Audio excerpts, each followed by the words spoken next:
오늘 이 본문은 애굽으로 간 유대인들에게 주시는 말씀입니다. 그 유대인들, 그러니까 애굽으로 간 유대인들에 대한 이해가 필요한데 그들은 일반적인 유대인이 아닙니다. 왜냐하면 일반적인 유대인은 다 바벨론으로 끌려갔습니다. 근데 그들은 바벨론으로 끌려가지 않은 자들입니다. 자, 처음에 바벨론이 쳐들어왔습니다. 그때 대부분의 사람들이 바벨론으로 끌려갔습니다.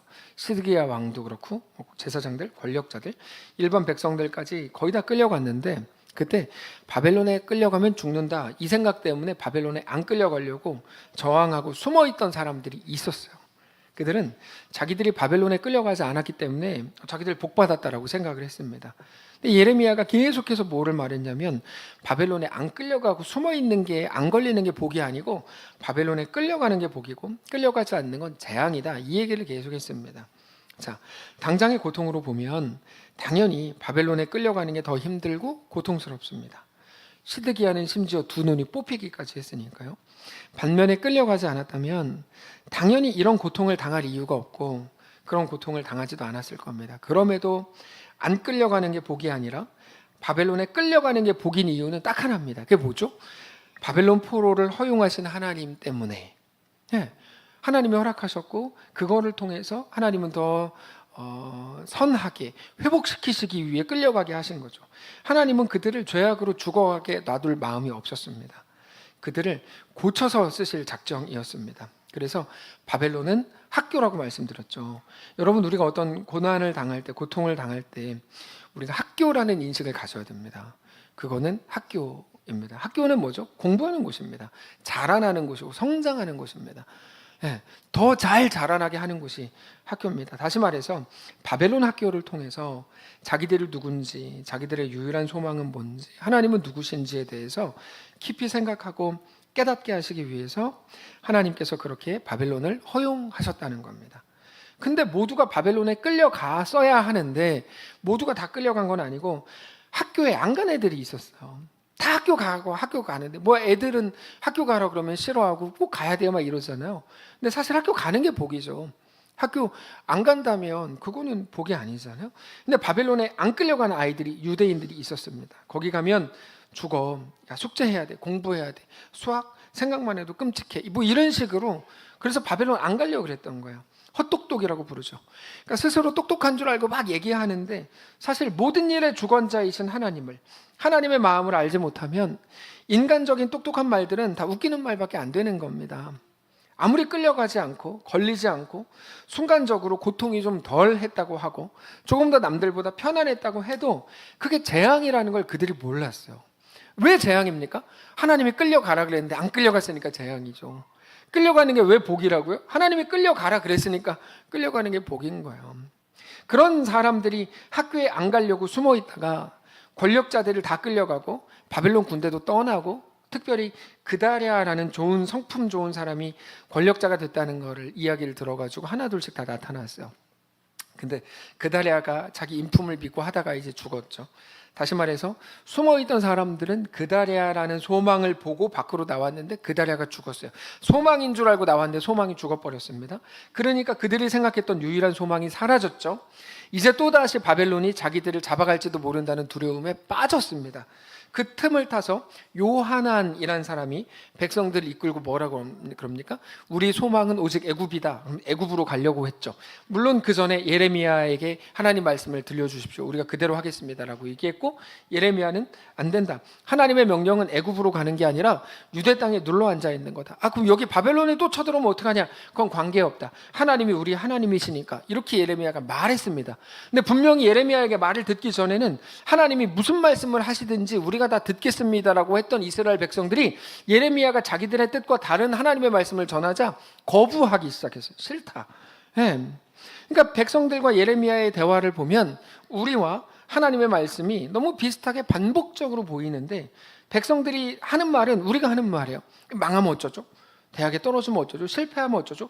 이것 때문에 하나님을 내가 선택한 것 때문에 망하고 병에 걸리면 어쩌죠? 찬송가가 거기에 대고 뭐라고 답을 줍니까? 높은 산이 거친 들이 초막이나 궁궐이나 내 주 예수 모신 곳이 그 어디나 하늘나라 이런 답을 줍니다. 예레미야가 그 답을 준 거예요. 어떻게 해야 됩니까? 상관없다. 하나님이 함께 하시면 된다. 네. 근데 백성들은 예레미야의 말을 듣지 않았고 믿지 않았습니다. 아무리 설교해도 듣지 않았죠. 믿지 않았을 뿐 아니라 자기들은 그냥 애굽으로 갔고 그것도 예레미야까지 잡아서 끌고 갑니다. 오늘 본문이 바로 그렇게 끌려간 자리, 예레미야가 그 애굽에 있던 유대인들에게 주신 말씀입니다. 너희가 애굽이 유일한 너희의 피난처라고 생각하지만 그렇지 않다. 너희가 피난처라고 생각하던 그거, 너희가 두려워하던 모든 칼과 기근과 전염병이 애굽까지 따라갈 거다. 그 말은 애굽인지 유대 땅인지 바벨론인지는 중요한 게 아니라는 말이고 오직 하나님만 너희의 피난처요 소망인 것을 왜 모르느냐, 이런 말입니다. 우리가 우리 인생을 살아갈 때도 이게 돼야 된다, 이게 돼야, 이것만 되면 된다, 이런 것들이 너무 많습니다. 거기다가 대고 성경은 계속 뭐라고 말씀하시냐면, 야, 하나님이 피난처다, 하나님이 소망이야. 근데 우리는 매일 뭐라 그래? 이게 이렇게 돼야 돼요. 하나님의 능력으로 이게 이렇게 되게 해주십시오. 소망은 우리 머릿속에 있지 않습니다. 소망은 어디 있습니까? 하나님께 있는 것도 아닙니다. 소망은 하나님입니다. 그러니까 하나님이 소망이라는 이 말을 우리가 알아야 돼요. 하나님이 우리의 소망이고 하나님이 우리의 피난처입니다. 그게 지난 본문부터 오늘 본문까지 쭉 이어지는 겁니다. 11절을 보면 그러므로 만군의 여호와 이스라엘의 하나님께서 이와 같이 말씀하시니라. 보라, 내가 얼굴을 너희에게로 향하여 환란을 내리고 온 유다를 끊어버릴 것이며 내가 또 애굽 땅에 머물러 살기로 고집하고 그리로 들어간 유다의 남은 자들을 처단하리니 그들을 다 멸망하여 애굽 땅에 엎드러질 것이라. 그들이 칼과 기근에 망하되 낮은 자로부터 높은 자까지 칼과 기근에 죽어서 저주와 놀램과 조롱과 수치의 대상이 되리라. 내가 예루살렘을 벌한 것 같이 애굽 땅에 사는 자들을 칼과 기근과 전염병으로 벌하리라. 여러분, 이들이 어디 있냐가 중요한 게 아닙니다. 그들이 누구와 함께 있냐, 누가 가라고 한 그곳에 있느냐가 중요한 거거든요. 그들이 뭐 바벨론에 있든지 애굽에 있든지 유대에 있든지 그게 중요한 게 아니고 하나님이 함께 계시는 곳이 중요한 거예요. 그래서 하나님께서 가라 그러시는 곳으로 갔어야 되는 거죠. 근데 그렇게 되면 어떻게 됩니까? 너희가 애굽으로 가면 너희는 너무너무 돌아오고 싶어질 거다, 금방. 근데 못 돌아온다. 이게 말씀이에요. 14절에 애굽 땅에 들어가서 거기 머물러 살려는 유다의 남은 자 중에 피하거나 살아남아 소원대로 돌아와서 살고자 하여 유다 땅에 돌아올 자가 없을 것이라. 소원으로는 돌아가고 싶은데 내가 생각 잘못했다, 판단 잘못했다, 돌아가야지. 못 돌아온다는 거예요. 못 돌아온다.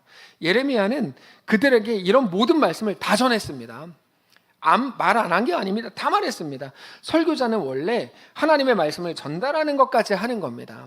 그 말씀을 들은 백성들이 스스로 믿음으로 결정해야 되는 거죠. 그게 설교자와 신자의 역할이 다른 건데, 근데 그들이 보여주는 오늘 본문의 내용을 보면 너무 실망스러워요. 한마디로 싫다, 싫다. 우리는 하나님의 말씀을 따르지 않을 거다. 15절. 그리하여 자기 아내들이 다른 신들에게 분향하는 줄 아는 모든 남자와 곁에 섰던 모든 여인 곧 애굽 땅 바드로스에 사는 모든 백성의 큰 무리가 예레미야에게 대답하여 이르되 너가 여호와의 이름으로 우리에게 하는 말을 우리가 듣지 않을 거다. 여러분, 너무 무섭지 않아요? 대놓고 얘기해요. 대놓고. 너가 여호와의 이름으로 하는 말이라는 걸 알아요. 하나님이 주시는 말씀인 건 아는데 우리는 안 듣겠다 이거죠. 너무 막장 아닙니까? 16절. 근데 이 이유가 그 이유가 더 이제 기가 막힌데, 자기들은 이미 먹고 살만하기 때문이다, 이 말이에요. 우리는 이미 먹고 살만한데, 하나님 말씀을 어겨서도 먹고 살만한데. 17절.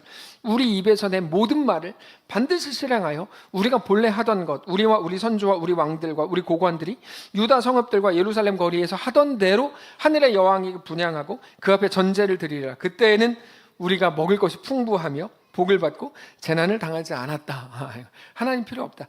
그러니까 이들의 믿음이라고 하는 건 하나님 때문에 먹고 살만해지는 것, 그러면 내가 신앙하겠다, 이 얘기거든요. 근데 하나님 없이도 나 먹고 살만하니까 상관없다, 필요 없다, 이 얘기하는 겁니다. 하나님이 아니라 우상을 섬겼어도 풍부하게 살았다. 너 지금 무슨 소리 하냐? 그러면서 자기들이 고통을 당하는 건 오히려 우상 숭배를 멈춘 이후부터 고통을 당했다, 이렇게 얘기해요. 아까 우리가 그냥 대충 읽어서 무슨 말인지 모르셨겠지만 오늘 본문의 말이 진짜 기가 막힌 말입니다. 18절. 우리가 하늘의 여왕에게 분향하고 그 앞에 전제 드렸던 것을 패한 후부터 모든 것이 궁핍하고 칼과 기근에 멸망을 당하였느니라. 근데 하나님의 말씀을 들으라고 우리는 그럴 수 없다, 이렇게 얘기하는 거죠. 누가요? 유대인들이. 무섭죠. 우리는 지금 뭐 유대인들 하면 대단한 신앙의 민족이고 뭐 이렇게 생각하잖아요. 근데 당장 오늘 본문에 나오는 이 사람들이 그렇습니까? 전혀 그렇지 않죠. 결국 오늘 본문은 우리에게 너무 중요한 질문을 던지는 겁니다. 무슨 질문이냐면 우리가 그토록 말하는 신앙이라는 게 뭐냐 하는 거죠. 신앙이 여러분 당장에 먹고 사는 문제일까요? 그래서 어떤 분들이 말하는 것처럼 예수 잘 믿었더니 하나님이 아브라함을 복 주셨다는데 내가 부자가 되고 이렇게 된 건 하나님이 나에게 복 주셨기 때문이다. 이런 말이 이게 신앙적으로 맞는 말일까요? 여러분 신앙이라는 게 당장의 자존심의 문제일까요? 고통의 문제이고 아픔의 문제일까요? 어떤 결핍의 문제를 해결하는 게 신앙의 본질일까요? 아닙니다. 그렇지 않습니다. 그러고 보면 우리가 요즘에 지속적으로 나누고 있는 이 말씀들이 우리에게 뭐를 말씀하시는지를 우리가 기억해야 합니다. 당장 눈앞에 있는 것들에 좌우되는 게 얼마나 연약한 것인지를 끊임없이 성경은 말해줍니다. 우리가 당장 눈앞에 있는 것들에 좌우되는 건 너무 끔찍한 연약함입니다. 우리 앞에 있는 것들 뭐예요? 뭐 감정일 수도 있고 어떤 상황일 수도 있고 그 모든 것들 이겠죠. 당장에 처음에 바벨론이 쳐들어왔을 때 하나님은 예레미야를 통해서 야, 끌려가라. 거기 가도 안 죽는다. 아니 거기 가야 산다. 끊임없이 말씀을 주셨음에도 불구하고 어떤 이들은 당장의 고통이 클 건데 하나님이 우리를 고통스럽게 만든다는 게 말이 되냐? 이런 식으로 생각해서 안 끌려가려고 발버둥을 쳤습니다. 근데 눈앞에 있는 것들과 하나님의 약속은 달랐죠. 그러나 그들은 당장 눈앞에 있는 것들로 모든 걸 자꾸 결정해 가더라는 거예요. 여러분 눈앞에 있는 것들로 모든 걸 자꾸 결정해 가려고 그러면 안 됩니다. 이게 우리의 모든 기관들, 모든 가정이라고 하더라도 당장 눈앞에 있는 것들로 모든 일들을 결정하려고 하면 안 됩니다. 그럼 뭘로 결정합니까? 하나님이 누구신지를 생각해야 하고 우리는 누구인지 하나님 우리에게 지속적으로 주시는 말씀은 뭔지 이런 거를 가지고 결정을 해나가야죠. 그냥 보이는 대로 느껴지는 대로 내 감각대로 그렇죠. 안 됩니다. 그리고 그거는 하나님이 오늘 우리에게 동일하게 주시는 도전입니다. 오늘 오전 내내 나눈 게 그 내용이죠. 눈앞에 있는 것들, 세상에 대한 믿음과 하나님의 약속이 대립한다. 선포된 하나님의 말씀과 우리의 그 정황에 대한 우리의 감각이 대립한다. 이 둘 중에 뭐를 기준으로 결정하겠는가 이거죠. 상황은 감정을 불러일으키고 그러면서 우리 속에 올라오는 우리만의 정의를 붙들게 합니다. 그때 하나님의 말씀이고 뭐고 하나님의 마음이고 뭐고 일단 자기 감정과 자기 생각과 자기 판단을 붙들게 됩니다. 최악이죠. 최악입니다. 근데 우리는 늘 자신을 꺾고 하나님 앞에 굴복시키는 연습을 해야 됩니다. 그게 우리에게 요구된 신자의 성화입니다. 성화. 성화는 거룩해져 간다는 말입니다. 거룩해져 간다는 말은 더 막 청경채 이렇게 막 끼고 쇼하고 집사님 오셨습니까? 이렇게 하는 게 성화가 거룩한 게 아닙니다. 엄숙해져 간다는 말이 아니고 하나님을 닮아간다는 말입니다. 거룩해져 간다는 건 하나님을 닮아가는 유일한 방법은 나를 꺾고 하나님 앞에 엎드리게 하는 겁니다. 아무것도 없어요. 하나님 말씀이 우리를 설득하지 않아요. 여러분 하나님의 말씀은 우리를 설득하지 않아요. 그럼 우리에게 뭐 합니까? 선포를 해요. 우리는 뭐 합니까? 그 앞에 엎드려서 내 주님 할 뿐이에요. 아무것도 없어요. 자꾸 내 마음이 움직여야지. 웃기고 있는 거예요, 그 사람이. 뭘 마음이 움직여야 돼요. 하나님 우리를 설득하신다고 생각하시는 건 하나님을 진짜 모르는 거예요. 안 그래요, 하나님은. 홍해 앞에 세워놓고 뭐라 그래요? 야, 니네 잠잠히 해라. 좀 시끄럽다. 니네 잠잠히 있어서 오늘 여호와가 니네를 위해 하시는 일을 봐라. 그리고 고백을 해라. 요단강도 마찬가지예요. 언약궤를 맨 제사장들에게 먼저 발을 담그게 하잖아요. 설득을 하라고요. 마음이 움직이면 하겠다고요. 그런 거지 같은 불신앙이 어디 있습니까? 말도 안 되는 거죠, 그거는. 하나님을 아예 모르니까 그런 소리를 하는 거죠. 그렇지 않습니다. 우리가 해야 될 일은 하나님께 설득 당하는 일이 아니에요. 뭡니까? 갑자기 또 열이 올라오는데 그럼 뭡니까? 하나님 앞에 나를 꺾는 거예요. 거기까지예요. 그냥 나를 꺾는 거예요. 그리고 모든 처분을 하나님께 맡기는 거예요. 하나님 나를 맡아주십시오. 나를 다스려 주십시오. 내가 아니요 오직 그리스도이십니다라고 고백하는 거고 하나님의 왕이신 것, 하나님이 주인이신 것을 그 순간 인정하는 것뿐입니다. 바울은 이거를 뭐라고 고백합니까? 나는 날마다 죽노라 이렇게 말하죠. 나는 날마다 죽노라. 말씀을 정리하겠습니다. 사랑하는 성도 여러분, 오늘부터 시작된 새로운 한 주가 우리한테 허락이 됐습니다. 또 그럼 어떤 분들은 하나님이 마지막 월화수목금토하고 쉬신 거 아닙니까? 이렇게 또 질문을 해요. 그럼 주일이 마지막 아닙니까? 왜 처음입니까? 주일은 한 주의 마무리가 아니라 한 주의 시작입니다. 왜냐면요, 부활의 아침에 예수님이 부활하셔서 제자들을 만나셨어요. 우리를 만나주실 때 사망의 권세를 깨뜨리신 우리 주님을 보면서 내 삶도 다 무너지고 실패한 것 같고 끝난 것 같지만 그렇지 않구나. 내가 이제 부활하신 주님과 승리할 수 있겠구나. 다시 시작해야 되겠구나. 내 인생을 주께 드려도 되겠구나라는 걸 알게 되는 겁니다. 그래서 주일은 시작입니다. 바로 그 희망, 그 새로움이 오늘 이번 한 주를 시작하는 우리 삶에 가득 임하시길 정말 원합니다. 세상은 계속 두려워하게 만들 거고 하나님의 말씀대로 행할 수 없게 우리 속에서 생각들이 계속 올라오게 만들 겁니다. 절대 거기에 속지 마세요. 어떤 사람들은 거기에 스스로 속고 옆에 있는 사람을 같이 속이고 사람들 모아가지고 근데 이게 말이 안 되는 거 아니냐? 이렇게 예를 들면 초등부 때 유목사님 설교하시면 한 명이 앞에서 일어나서 뒤에 보고 이건 말도 안 되는 소리야? 그런 애기들이 있을 수 있대요. 그러지 마시고 그런 역할 하지 마시고 더 굴복하게 되고 더 거룩해지시고 더 주를 닮은 자들이 되시길 바랍니다. 하나님께 온전히 드려진 삶이 다 되시기를 주님 이름으로 축복합니다.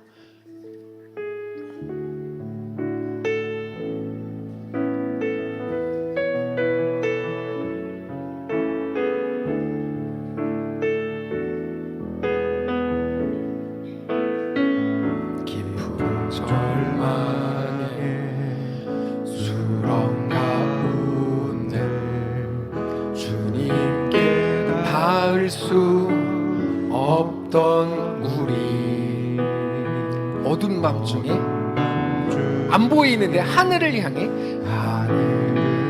믿음으로 주의 이름 나 부를 때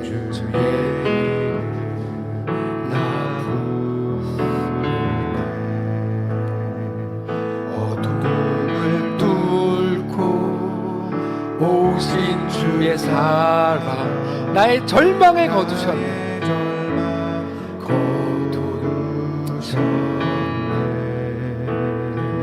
주님의 공로 다 이루셨네. 주 예수 나의 산소 그 누가 주의 자비를 다 알아. 주의 자비를 다 알아. 한없는 은혜를 측량할까? 영광을 떠나 이 땅에 오신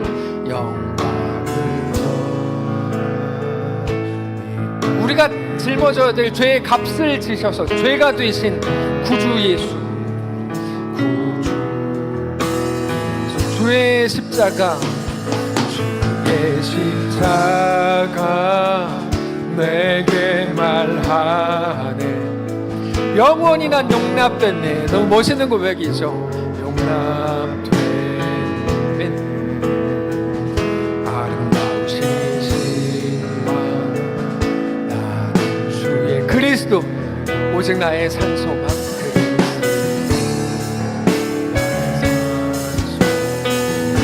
할렐루야. 주를 찬양하여라. 할렐루야. 우리 다같이 자리에서 일어납시다. 일어나서 고백합시다. 주를 찬양하여 할렐루야. 자유케 하셨도다. 자유케 하셨도다.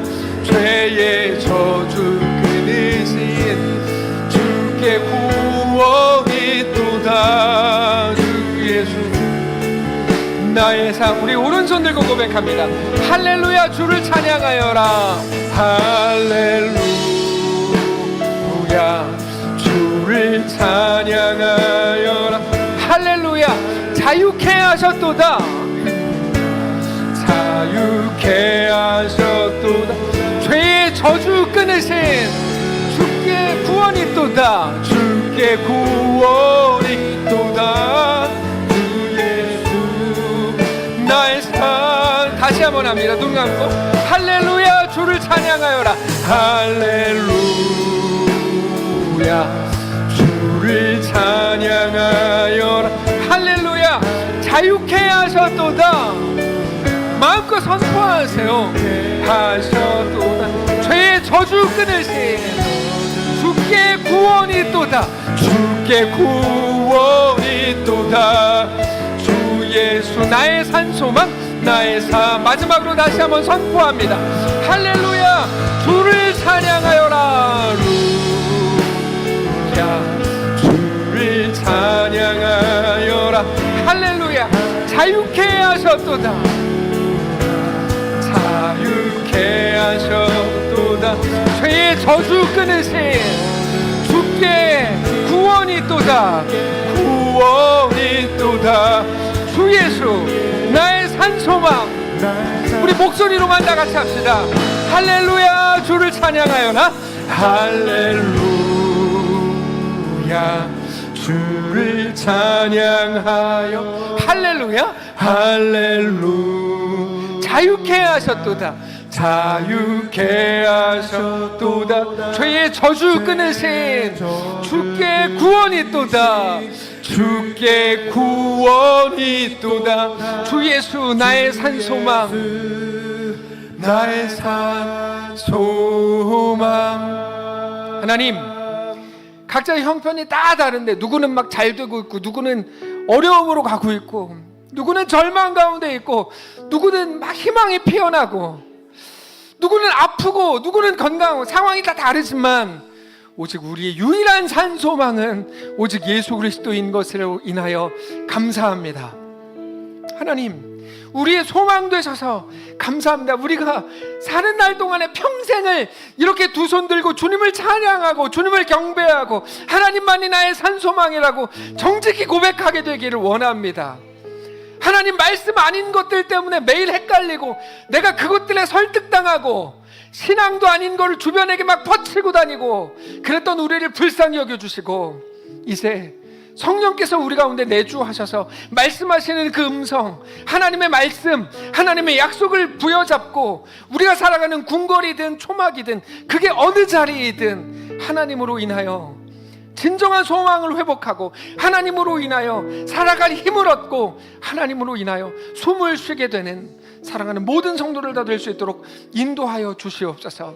여전히 절망과 큰 슬픔 가운데 빠져 있을 사랑하는 김태윤 집사님의 가정에도 놀라운 역사를 허락해 주시고 하나님만 주실 수 있는 진정한 평안과 샬롬으로 가득 채워주시고 이번 주에 금요일에 또 수술해야 되는 박동환 집사님의 삶과 그의 가정과 그의 모든 형편 속에도 하나님 개입하시고 강권적으로 역사하셔서 하나님의 놀라운 은혜가 집사님의 삶과 그리고 그 수술대 위에 회복해야 되는 모든 과정 가운데 가득 넘치도록 인도하여 주시고 이번 주에 또 두려움 가운데 한 주를 맞이해야 되는 사랑하는 모든 자들 가운데에도 동일한 하나님의 은혜가 임하여 우리의 소망이 하나님밖에 없구나 고백하게 되는 사랑하는 모든 성도를 다 될 수 있도록 축복해 주시옵소서. 이번 주 목요일에 김미란 집사님 또 먼 길을 떠납니다. 거룩한 사역 감당하려고 합니다. 감당하는 모든 과정 속에 하나님만 허락하시는 기가 막힌 은혜가 있게 하여 주시고 그 속에서 하나님 부으시는 은혜로 말미암아 놀라운 고백들을 만들고 오는 거룩한 사역 모든 여정이 될 수 있도록 인도하여 주시옵소서. 우리 주인 되신 살아계신 우리 주 예수님의 이름으로 기도합니다. 아멘. 이제는 우리 구주 예수 그리스도의 은혜와 하나님 아버지의 다함없는 사랑과 성령의 교통인도 역사 위로 함께 하심의 은사가 이 시간 주를 바라보며 예수 안에 허락된 그 길을 믿음으로 담대히 걷기를 소원하는 사랑하는 모든 성도들 머리머리 위에와 사랑하는 우리의 다음 세대 아이들 위에 각 가정의 자녀들 위에 큰 슬픔 가운데 우리의 위로 하나님의 위로를 기다리는 그 가정 가운데 그 모든 장례 절차 위에도 사랑하는 이 교회 위에 이제로부터 영원까지 함께 계실지어다. 아멘.